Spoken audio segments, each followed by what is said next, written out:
जिमसीन आला.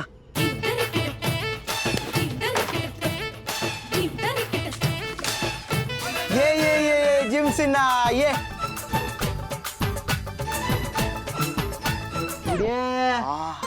ही बघ बॉडी, कसली बॉडी भावाची, एकदम कडक. जिमसीना एकदा बायसेप दाखव ना, बायसेप. काय दाखव की हा.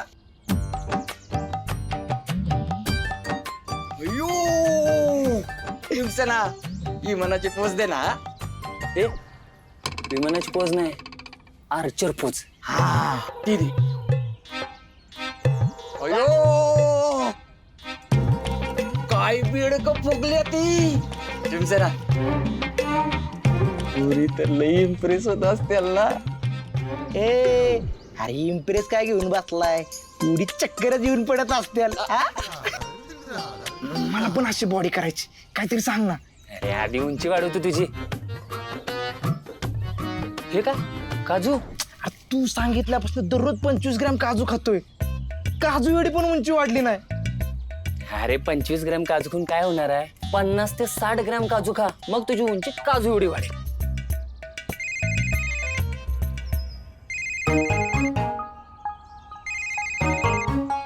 हॅलो. हाय माझा जिम्मू, जेवलास का तू? हो मी जेवलो, ती जेवलीस का? एवढा गुलू गुलू बोलतोय म्हणजे पोरगीच असणार. याडे लागल ग, याडे लागल ग, रंगल तुझ्यात याड लागल ग. गर्लफ्रेंडचा विषय काय? आम्हाला कळतंय बाबा सगळं. तुला सगळीकडनं प्रोटीन मिळतंय. जिमसेना एक मिनिट थांब. हे घे प्रोटीन, 700 ग्रॅम आहे. एक मिनिट. मिलिटरी कॅन्टीन मधलं तुझं सामान परफ्यूम आहे.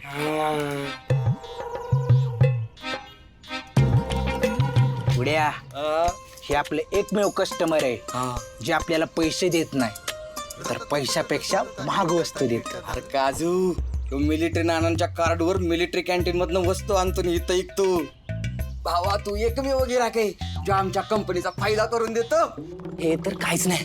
तुम्ही ना एक तर सातारा सिटीत किंवा पुण्यात दुकान टाका. अरे मिलिटरी कॅन्टीनच्या सामानांना तुमचं सगळं दुकान हे भरून टाकतो. आणि हा माझ्या बॉडीचा फोटो आहे ना तुमच्या दुकानाच्या जाहिरातीवर लावायचा. अरे मग काही इशे सेंड, मग तुमचा बिझनेस असा एकदम ढगात. हे मिलिटरी नाना आलं, पळा.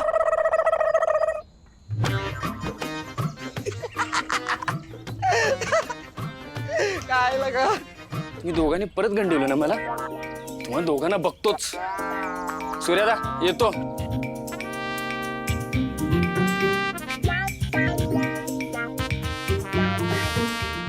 जिमशी नाही ना, नुसतं पुशारक्या मारायच्या कामाचं आहे रे. नुसतं बोलतं, काहीच काम करत नाही. त्याचं कसं आहे ना, बॉडी आहे पण कामाची गोडी नाही. झालं का दात काढून? काम करा. हा दादा.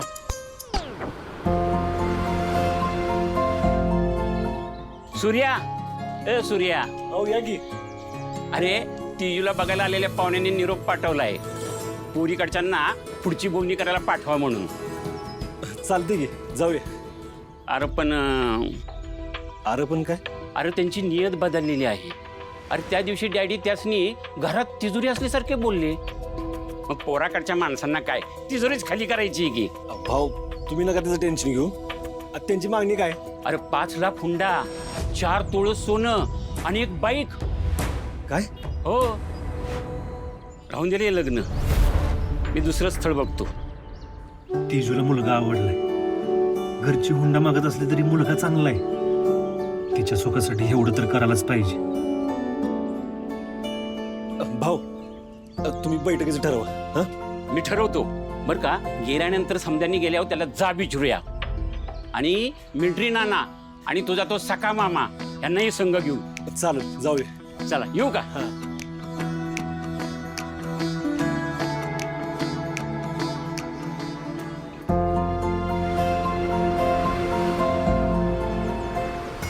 लग्न पाहुणे ठरवताना पाहुण्यांना कसं गुंडळायचं का नाही ह्याची तर एकच नंबर आयडिया देतं. गाडी थांबव. ए अरे मला गाडीतून उतरतं का काय? अरे बाबा तुला कुठलीच नाही देत आयडिया. हा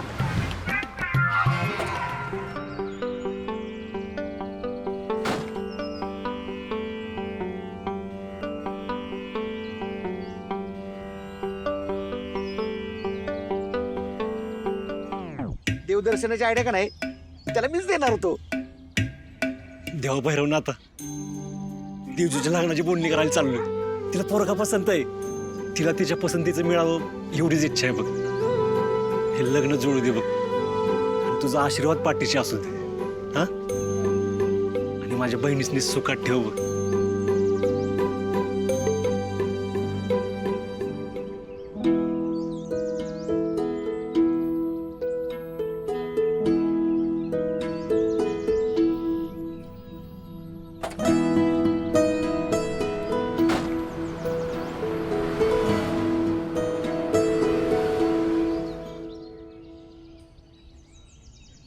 नमस्कार. घर व्यवस्थित सापडलं ना?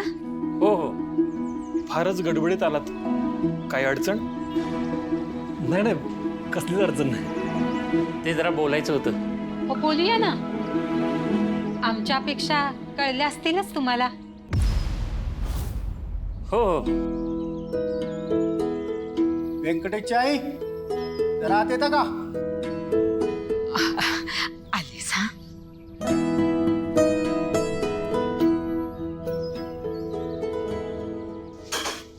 काय हो, काय झालं? जरा बाहेर बसलेलं बघवत नाही तुम्हाला? आता माझं छान पोहे तयार झालं होतं. हा मग बाहेर घेऊन या की. कसं दिसेल ती? काय वाटेल त्या माणसांना? एवढी वेळ तूच बाहेर घेऊन गेली तर पाया पडतो तुझ्या. जरा तरी लाज ठेव की माझी. नाही एवढी बार द्या इकडं.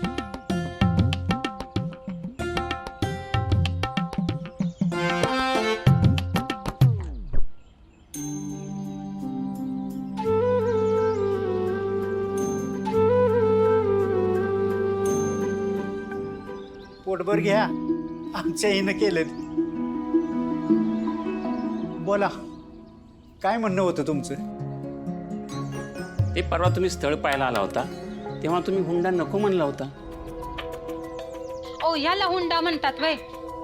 सगळं तर पोरीच्या सुखासाठीच मागतोय आणि ते समजा त्यांच्याच कामी येणार आहे. आमचं काय हो, आम्ही आज आहो उद्या नाही.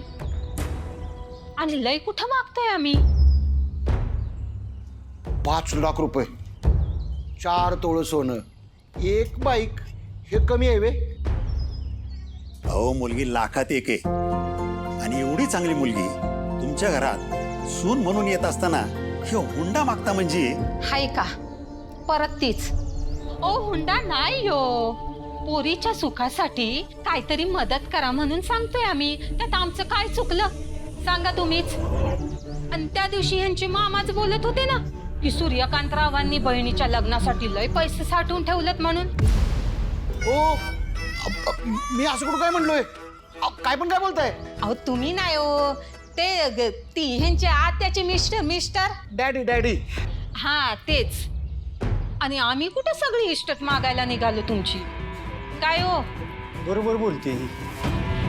आता बघा जमलं तर, नाहीतर जमल. मग प्रश्नच मिटला की. असं कसं मिटलं?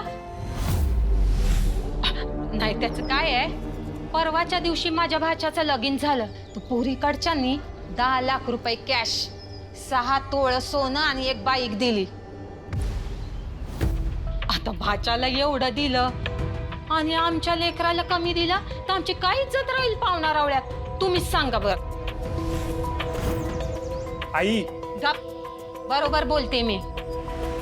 आमच्या पोराला तर परमनंट सरकारी नोकरी आहे. मग आमच्या भाच्याला एवढं दिलं तर आम्हाला जास्त मान मिळायला नको का? हा तुम्हीच सांगा. तुम्हाला बरं वाटेल का तुमच्या पोरीला ज्या घरात दिलं त्या घराचं असं झालेलं? हा अहो पण एवढा खर्च? आम्हाला काही घाई नाही. वेळ घ्या आणि निर्णय द्या. आम्हाला एवढं नाही जमायचं. आपण इथंच थांबूया. सूर्या चल, मी दुसरं स्थळ बघतो. ठीक आहे, तुम्हाला जर मंजूर नसेल तर मग मंजूर आहे, मला मंजूर आहे. अरे सूर्या, नीट विचार करून बोल. सूर्या, हुंडा कसा कमी करायचा ह्याची नवीन आयडिया शोधतो की मी. काही गडबडीत कुठलाही निर्णय घेऊ नकोस. मामा, तेजूच्या चुकात मला कसलीच तडजोड करायची नाही बरं. आम्ही आज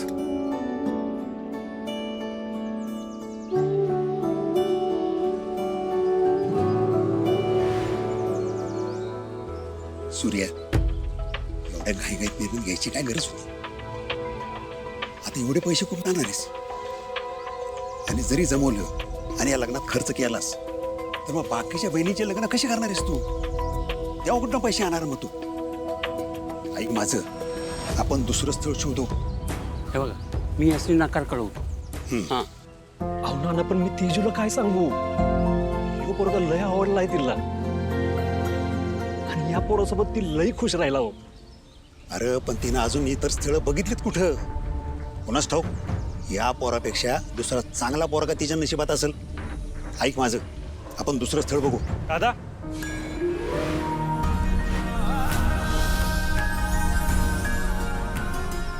थोडं बोलायचं होतं. बोला की. खरं तर आमच्या घरात आता जे काय झालं ते मलाही नाही पटलं, पण माझ्या आई मनाने खरंच खूप चांगले आहे. तिच्या अशा वागण्याचं वाईट वाटून घेऊ नका. हे पैशाचं सगळं मधनच कुठून आलं मला पण नाही कळलं.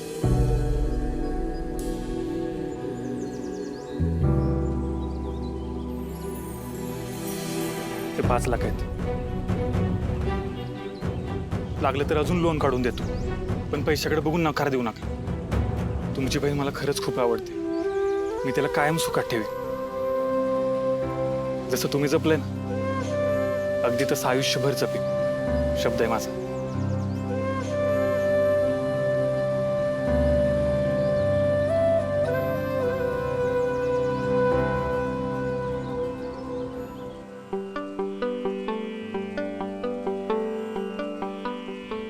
ची काय गरज नाही. तुम्ही मला शब्द दिला ना माझ्या बहिणीला सुखात ठेवा ना म्हणून. बाकी काय नकोय मला. तुम्ही साखरपुडाचा मुहूर्त काढा. काढलाय. काढली? 21 तारीख शुभ आहे. तेव्हा घेऊयात का साखरपुडा? चालेल.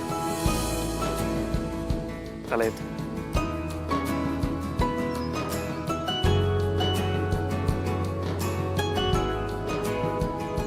बघितलं ना, मी मला म्हणलं होतं का नाही, ह्याच्यापेक्षा चांगला पोरगा आपल्या तेजूला नाही मिळू शकत म्हणून. अहो, बघा की, आपल्या आई वडिलांचं मन जपतोय, आपली तेजूची काळजी करतोय. याचं लग्न तेजूसोबत झालं का नाही? ह्या लग्नाच्या पायगुणांना माझ्या सगळ्या बहिणींची लग्न पटापट चांगल्या घरात होतात का नाही बघा. पहिलं एवढं चांगलं स्थळ आहे, माझ्या बाकीच्या बहिणींनी मी चांगली स्थळ सांगून येते. आता काय बी होऊ द्या, किती बी लोड येऊ द्या आणि किती बी कष्ट लागू द्या, माझ्या तेजूचं लग्न या पोरासोबतच करणार. ती एकदम दणक्यात. बघा तुम्ही.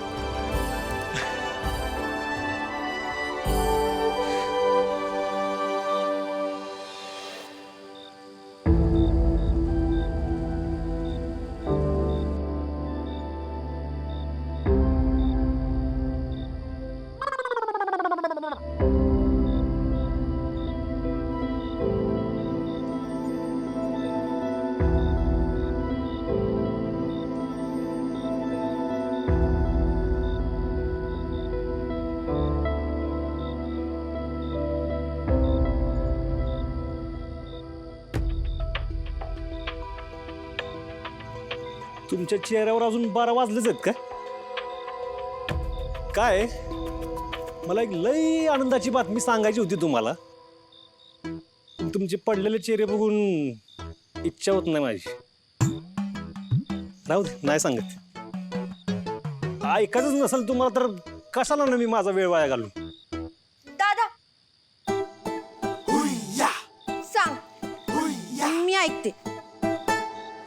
आता सांग तू म्हणलं ना, मग कोणी काही सांगितलं नाही ना की मला लई भूक लागते बघ. दादा लवकर तेल. आता तेल कशाला पाहिजे तुला? अगं तेल म्हणजे लवकर सांग. हो दादा मी पण ऐकते. आता तुम्ही उतावळे झालाय तर तुम्हाला दोघींनाच सांगतो. मी व्यंकटेशरावांच्या म्हणजे तेजूला बघायला आलेल्या पाहुण्यांच्या घरी गेलतो. मी त्यांना भेटलो.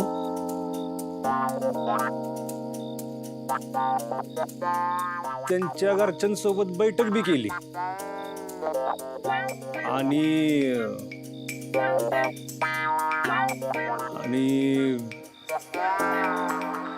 तेजूचा साखरपुडा ठरवून आलो मी. येते 21 तारखेला तेजूचा साखरपुडा आहे आपल्या. 21? अरे म्हणजे परवाच की. होय. गोड गोजरी लाज लाजरी टीचर तू होणार नवरी.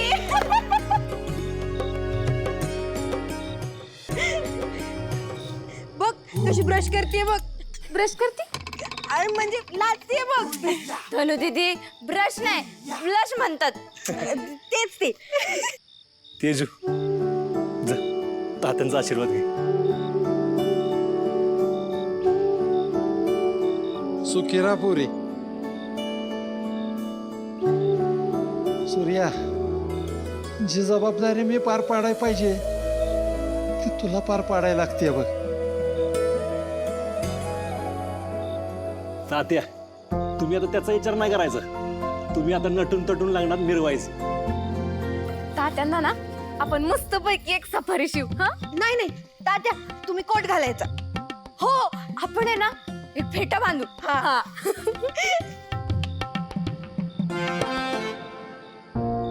तात्या तुम्हाला पहिल्यासारखं बघायचं आम्हाला. मी लग्न करून निघून जाईन या घरातून तेव्हा तुम्ही पण दारू सोडाल ना.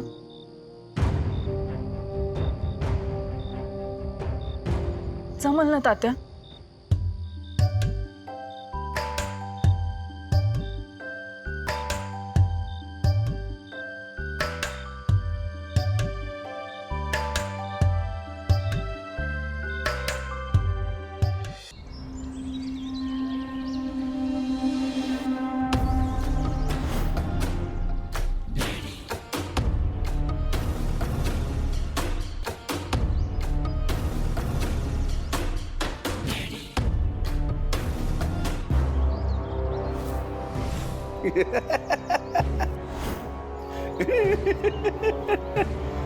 काय झालं त्याच कायला? तुमचा जीव घ्यावा असं काय केलंय तुम्ही? हा चांगलंय. असं घाबरून राहण्यातच तुमचं सुख आहे. ठेवा.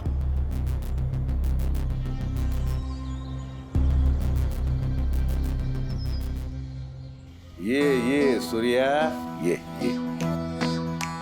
कसं काय येणं केलंस? ते तेजूच्या लग्नाचं पक्क करून आलोय काल. केलंस पक्क? वय परवा साखरपुडा ठेवलाय. म्हणलं घरचं मोठं माणूस आहे तुम्ही म्हणून पहिल्यांदा तुम्हाला सांगावं आणि तुमचा आशीर्वाद घेऊन सुरुवात करावी. चांगलंय.